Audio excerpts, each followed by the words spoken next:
Assalamualaikum warahmatullahi wabarakatuh. Nama saya Yuningsi. Saya semester 4 di Universitas Pancasakti Setu Bekasi. Guna memenuhi persyaratan UAS dengan dosen pengampu Bapak Samsuri, mata kuliah Ekonomi Publik. Di sini saya mengambil tema tentang dampak ekonomi akibat korupsi. Dampak ekonomi akibat korupsi itu banyak sekali ya, yang pastinya berdampak tentang kemiskinan yang merajalela. Lalu siapa-siapa aja yang berperan dalam mengatasi korupsi ini? Ya memang sangat sulit sekali ya untuk memberantas korupsi di Indonesia. Pemeran utama korupsi di Indonesia adalah para pejabat-pejabat di Indonesia, dan itu tidak pernah jerah dan terus terulang kembali. Kenapa? Karena pada dasarnya banyak apalagi di tahun 2024 ini para caleg-caleg berlomba-lomba ingin menjadi caleg dengan tujuan intinya adalah untuk membantu rakyat, tetapi malah sebenarnya tidak sedikit pun mereka untuk membantu rakyat, yang ada mengeruk sebanyak-banyaknya modal dia waktu menjadi caleg, dan terus setelah menjadi caleg embel-embelnya itu banyak ya.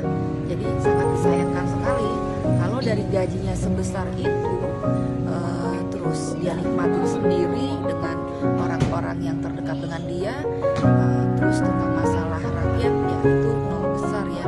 Malah rakyat yang makin miskin ya tetap saja miskin, tidak ada peran dari caleg tersebut. Kan korupsi. Tapi pada tahun 2022 KPK itu dibekukan karena memang katanya itu tidak ada fungsinya. Padahal dengan adanya KPK, padahal itu para koruptor sangat takut dan khawatir.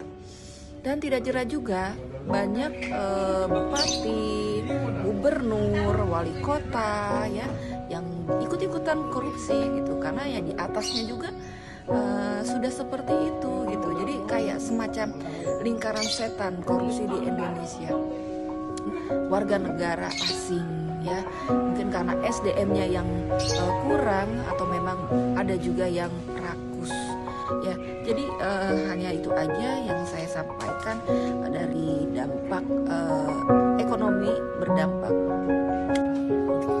Jadi dengan adanya korupsi yang merajalela di daerah, maka rakyat yang sudah mengalami kemiskinan tidak akan merasakan perubahan sama sekali. Bahkan cenderung lebih miskin, sebab sumber daya alam yang semula diniatkan untuk kepentingan daerah malah disalahgunakan oleh aparat Pemda untuk kepentingan pribadi mereka sendiri. Kesimpulannya, berdasarkan uraian yang telah dikemukakan, terciptanya kesejahteraan rakyat yang menyeluruh dengan terus memantau perkembangan yang terjadi di setiap daerah. Penanggulangan korupsi harus tetap menjadi acuan utama di daerah masing-masing, sehingga kesejahteraan rakyat yang dicita-citakan benar-benar terwujud. Ada beberapa saran yang perlu menjadi perhatian, yaitu satu, diperlukan adanya kajian yang lebih intensif dan mendalam, sehingga kebijakan pemerintah yang dikeluarkan dengan tercapainya cita-cita awal untuk mensejahterakan rakyat. Yang kedua, diperlukan upaya penyadaran kalangan birokrasi pemerintah daerah akan ada dampak negatif dari perilaku kejahatan korupsi terhadap kesejahteraan rakyat. Yang ketiga, diperlukan wawasan kebangsaan yang menyeluruh, sehingga upaya disintegrasi bangsa dapat dihindarkan semaksimal mungkin.